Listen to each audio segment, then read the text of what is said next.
दोस्तों, मैं सबसे पहले नमन करना चाहता हूं कांग्रेस पार्टी के कद्दावर नेता अनुग्रह बाबू को।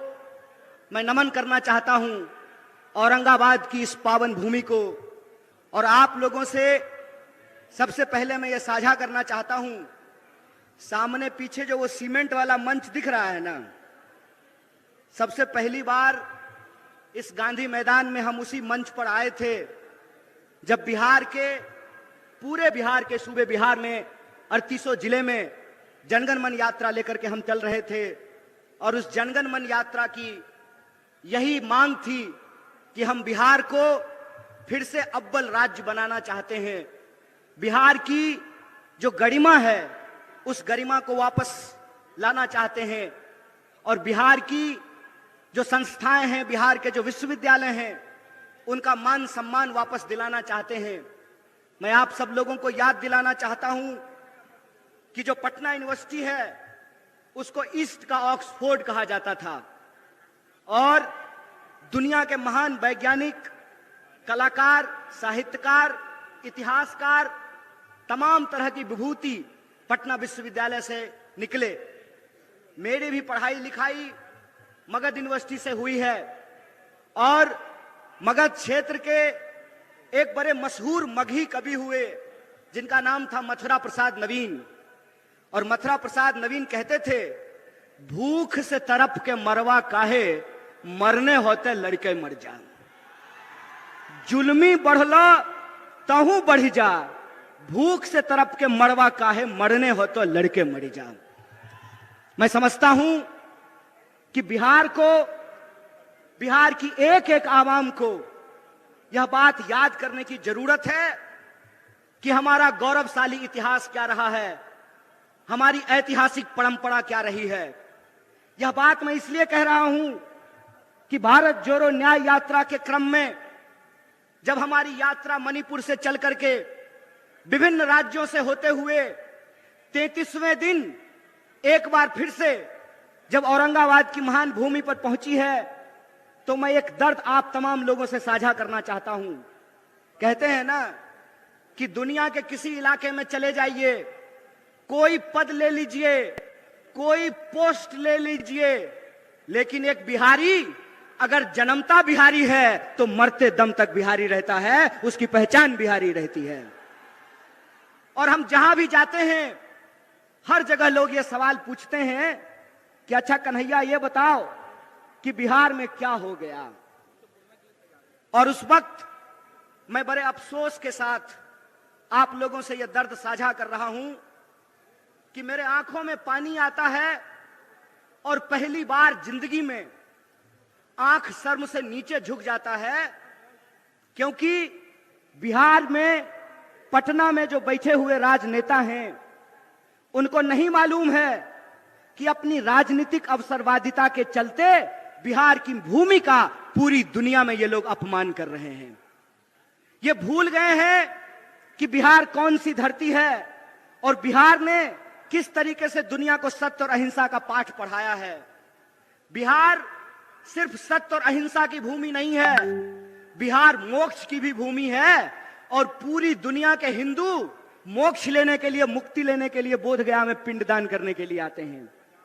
और पूरी दुनिया को सत्य और अहिंसा का पाठ पढ़ाने वाला महात्मा बुद्ध पैदा सिद्धार्थ हुए थे, महात्मा बुद्ध नहीं पैदा हुए थे। लेकिन सिद्धार्थ जब बिहार की धरती पर आए तो पीपल के पेड़ के नीचे वो महात्मा बुद्ध हो गए, उनको ज्ञान की प्राप्ति हुई, वो महात्मा बुद्ध बन गए। आप सब जानते हैं ये कांग्रेस पार्टी का मंच है और आप सब कांग्रेस पार्टी के शेर दिल कार्यकर्ता हैं, जिंदा दिल इंसान हैं आप लोग। तो मैं आपको याद दिलाना चाहता हूं कि जिनको हम बापू कहते हैं, मोहनदास करमचंद जब बिहार में आए तो वो मोहनदास थे। बिहार की जनता ने उनको महात्मा गांधी बना दिया, बिहार की जनता ने उनको बापू बना दिया। बिहार वो धरती है, अगर हम आर्यभट्ट की बात करें तो अगर बिहार नहीं होता, आर्यभट्ट नहीं होता तो जीरो नहीं ढूंढा जाता और इंसान चांद पर नहीं पहुंच पाता, और इंसान चांद पर पहुंचा है तो जीरो को खोजने की वजह से पहुंचा है। बिहार वो भूमि है कि जहां पर एकमात्र देश के राष्ट्र कवि पैदा हुए, और राष्ट्र कवि का नाम दिनकर है।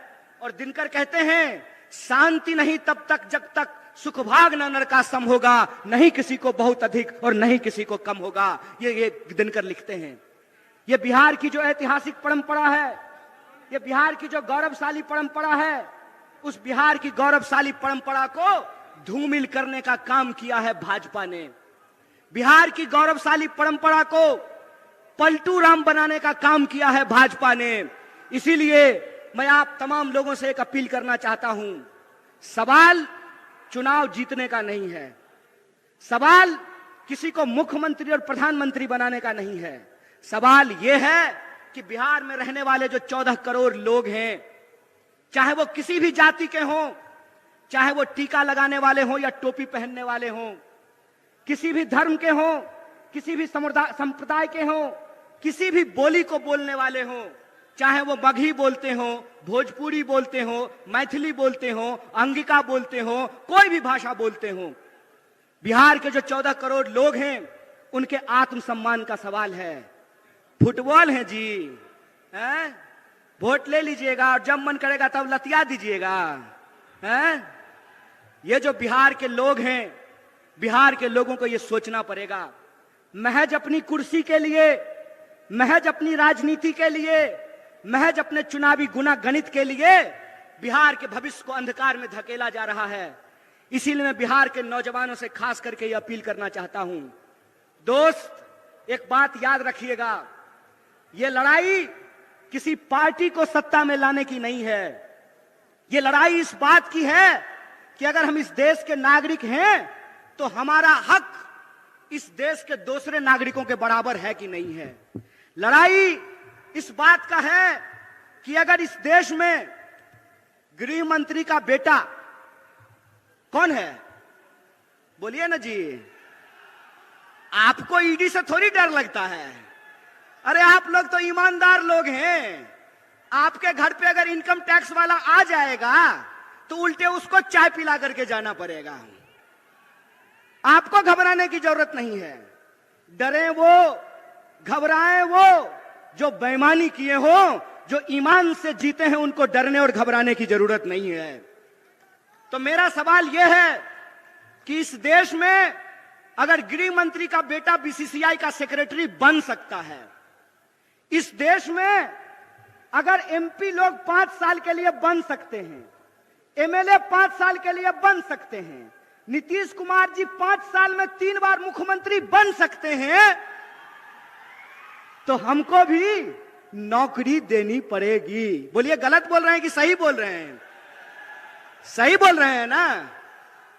अगर यहां बैठे हुए हमारे नेता आदरणीय जयराम जी, 6 साल के लिए सर आप एमपी बनते हैं और आपको पेंशन भी मिलता है राज्यसभा में, तो आपको अगर पेंशन मिलता है तो देश की रक्षा में खड़े ये जो सिपाही हैं वर्दी पहन करके सामने खड़े हैं, आपको पेंशन मिलना चाहिए कि नहीं मिलना चाहिए? बोलिए, मत डरिए गृह मंत्री से, डरने की जरूरत नहीं है। इसीलिए मैं कहता हूं ये न्याय की बात है। न्याय की बात यह है कि अगर इस देश में प्रधानमंत्री के चंदादाताओं का 14.5 लाख करोड़, कितना? 14.5 लाख। बाबू रे सुन्ना बिठा के देख लेना कि क्या को सुन्ना बिठाना पड़ेगा 14.5 लाख में।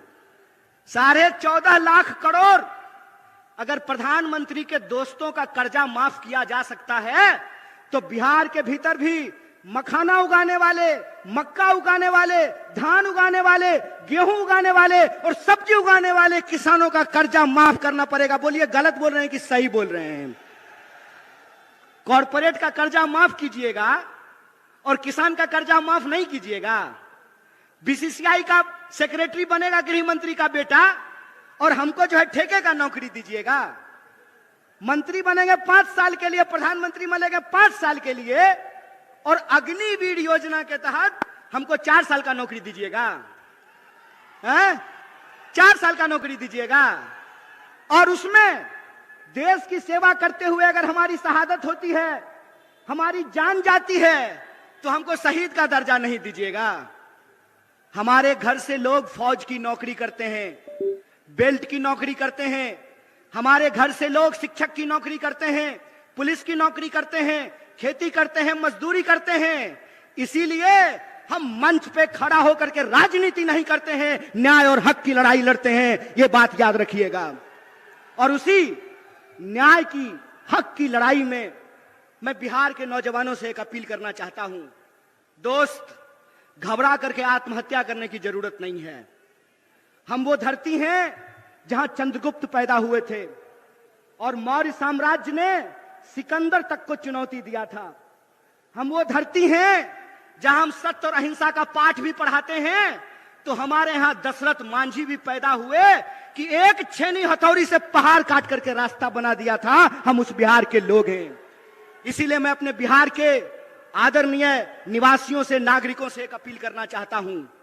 आपको फैसला करना पड़ेगा, आपको तय करना पड़ेगा कि आप अन्याय के साथ खड़े हैं कि न्याय के साथ खड़े हैं। बोलिए, आप लोग न्याय के साथ खड़े हैं?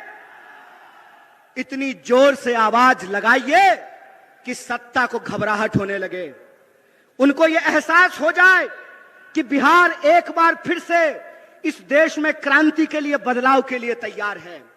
उनको घबराहट हो जाए कि उनका जो फूट डालो राज करो की नीति है, वो फूट डालो राज करो की नीति नहीं चलने वाली है। और ये फूट डालो राज करो की नीति क्या है? टीवी खोल करके देख लीजिएगा। भाई लोग, आपसे कोई शिकायत नहीं है। हमको मालूम है कि जो लोग मीडिया में नौकरी कर रहे हैं, उनके पिताजी प्रधानमंत्री नहीं है, गृह मंत्री नहीं है, मुख्यमंत्री नहीं है। वो साधारण परिवार के लोग हैं। लेकिन जो मालिक हैं, वो मालिक इस देश के 140 करोड़ लोगों के साथ बेईमानी करने के लिए तैयार हैं। आप टीवी खोल करके देख लीजिए। टीवी आपका रिचार्ज कराया है आपने, रिचार्ज भरवाते हैं आप, लेकिन जब आप टीवी खोलेंगे तो आपके खिलाफ दिन भर बात की जाएगी। मैं आपको याद दिलाना चाहता हूं, कितना ढिंढोरा पीटा गया। ढिंढोरा पीटा गया ना कि कर्पूरी ठाकुर जी को भारत रत्न दिया गया है। बहुत खुशी की बात है, बहुत खुशी की बात है कि कर्पूरी ठाकुर जी को भारत रत्न दिया गया है।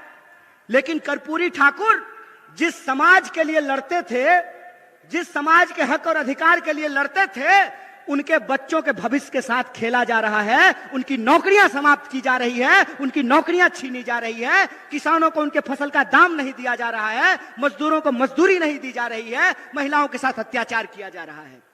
आप टीवी खोल करके देख लीजिएगा। बड़ा बड़ा दावा किया गया।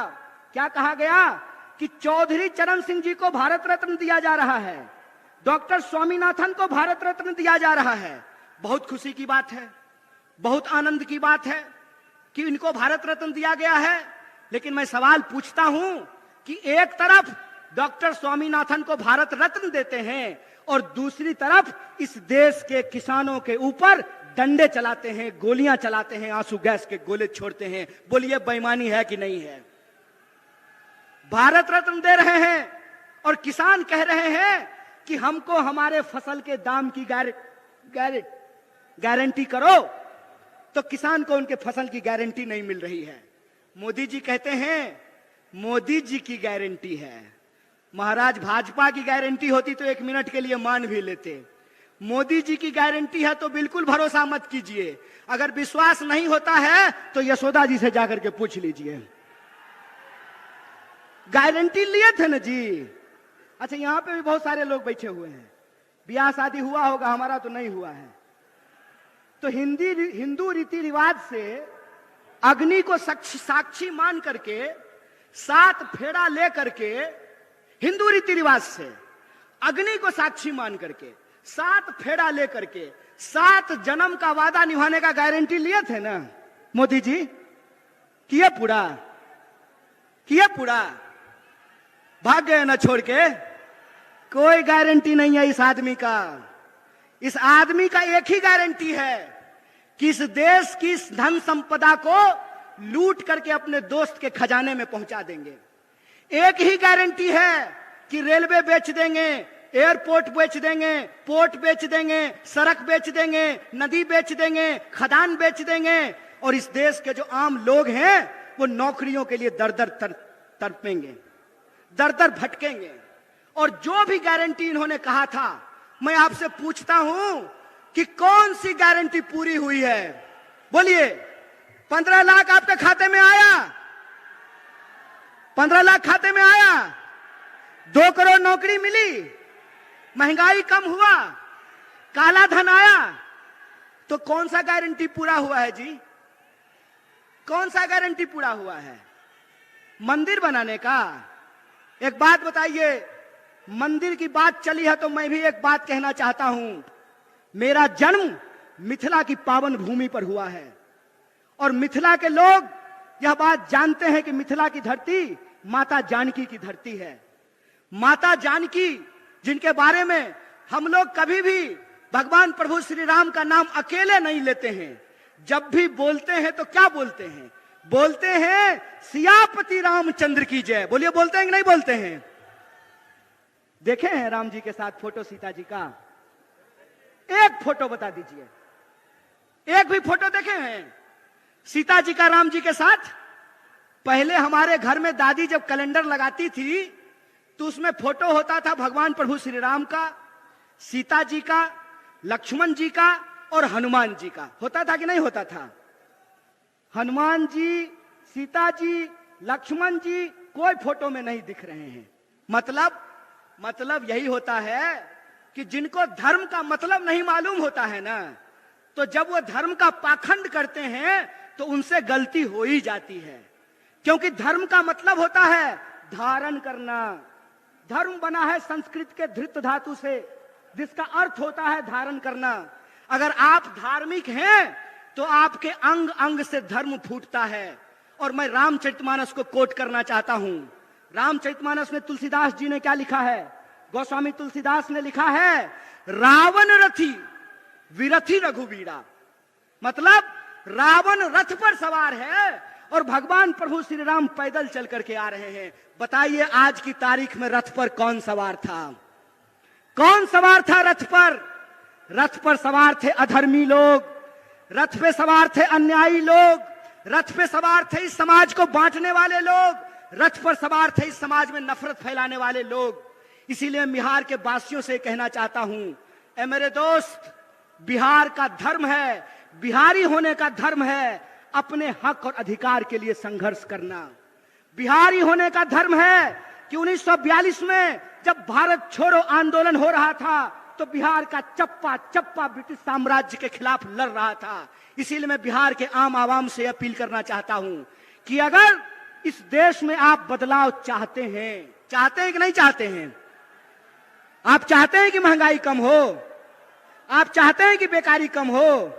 आप चाहते हैं कि किसानों को न्याय मिले? आप चाहते हैं कि मजदूरों को न्याय मिले? आप चाहते हैं कि नौजवानों को न्याय मिले?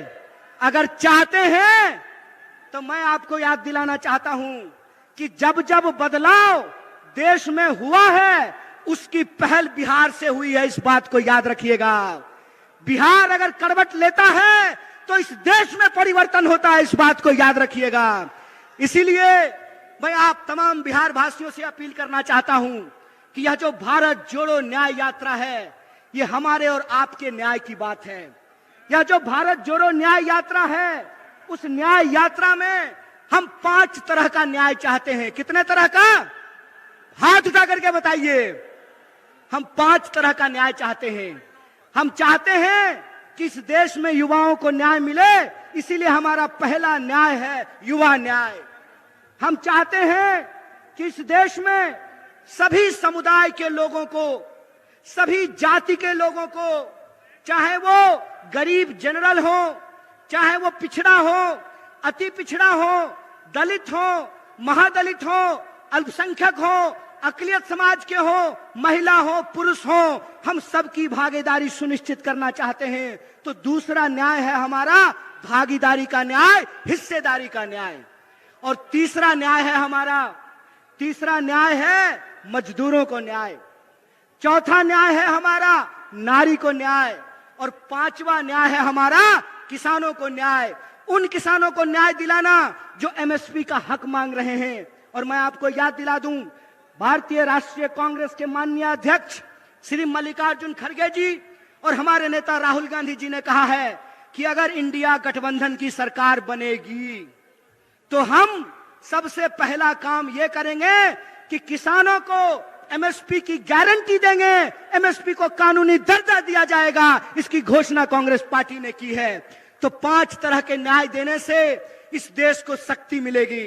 तो आप बताइए, आप देश को शक्तिशाली बनाना चाहते हैं कि नहीं बनाना चाहते हैं? बिहार को शक्तिशाली बनाना चाहते हैं कि नहीं बनाना चाहते हैं? इसीलिए हम आपसे अपील करना चाहते हैं। इसी अपील के साथ मैं अपनी बात को खत्म करूंगा कि आने वाले दिनों में जो अन्याय कर रहे हैं उनको अन्याय करने दीजिए, लेकिन आप अगर न्याय चाहते हैं, अपना न्याय चाहते हैं, आने वाली पीढ़ी का न्याय चाहते हैं, तो आपको न्याय योद्धा बनना पड़ेगा। बोलिए, न्याय योद्धा बनेंगे? बिहार के एक एक लोग न्याय योद्धा बनने को तैयार हैं। अगर आप न्याय योद्धा बनेंगे तो आप लोगों को एक नंबर जो कांग्रेस पार्टी के द्वारा जारी किया गया है, उस नंबर पे कॉल करके न्याय योद्धा बनना है। और यह जो भारत जोड़ो न्याय यात्रा का संकल्प है कि हम अन्याय के अंधकार में न्याय का दिया जलाना चाहते हैं, इसमें आपको शामिल होना पड़ेगा। इन्हीं शब्दों के साथ तमाम सम्मानित मंच को एक बार फिर से धन्यवाद अदा करते हुए, और जो हमारे पुलिस प्रशासन के लोग हैं, मीडिया के लोग हैं, और आप तमाम जो लोग हमारी आवाज को सुन रहे हैं, आप सब लोगों को धन्यवाद अदा करते हुए, शुक्रिया अदा करते अपनी बात को खत्म करूंगा। शुक्रिया। इनकलाब जिंदाबाद। जय हिंद, जय भारत, जय बिहार।